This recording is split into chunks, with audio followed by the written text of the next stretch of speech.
All right, Chuck Connor.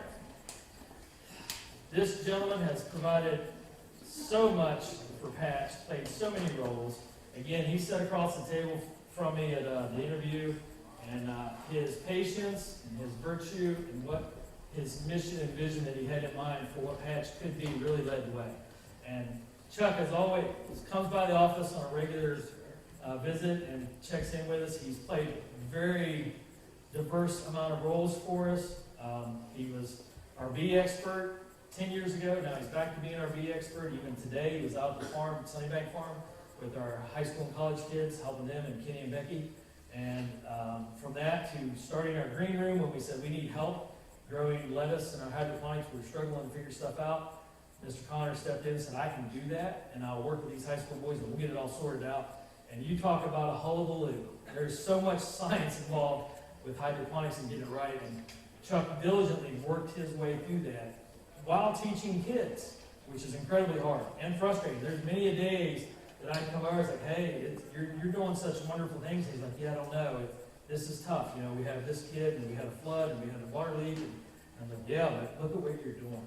You know, you're teaching high-level biology, college-level biology to high school kids. And they're learning these aspects. And they have somebody in front of them that asks how their day is. And that's so important. And not only that, but, you know, back in the day with Joe and Carla Ross and Typhoon and Basket Bingo, he came to us and did photo voice with us, and then came to us and talked to us about he's an international Rotarian and how he was going to Nepal to work with schools, build schools, and to help with education of the Nepalese, and how that played out into getting our students involved so that they would have a tie to something greater than themselves. And that was such a great lesson to be learned.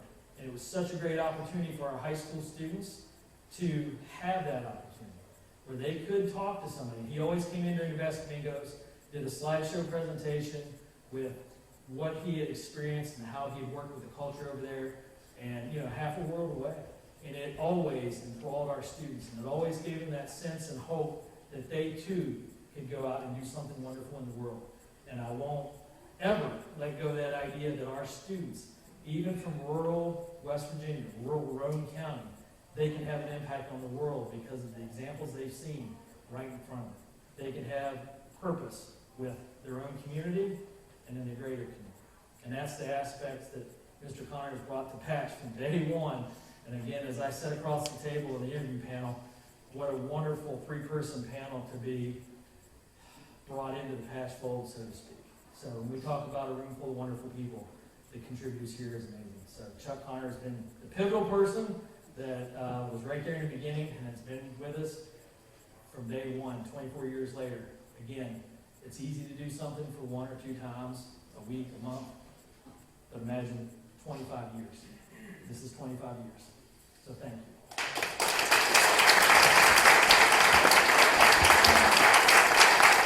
And I will say an inspiration, and again, of course, one of my mentors. I run a lot of stuff by Chuck. About half of it gets through, but we're working on it. I'm going to wear him down. We'll get more ideas pushed through. Yes, please. I'm certainly not as eloquent as Jeff. Jeff, I want to thank you for highlighting the people who actually do the work. The other thing I want to say is probably the best hire I've ever been involved with in my professional career. And someone who just absolutely had vision from day one.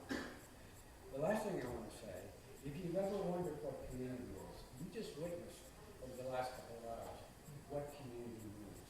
And it's just an incredible opportunity to be part of this community. And most of us are a part of this community kind of standing back and not waving our hands and bringing any attention to that.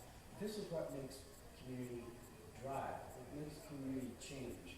And that's, I love what Dave said about, we like to go to the police. Hell yes.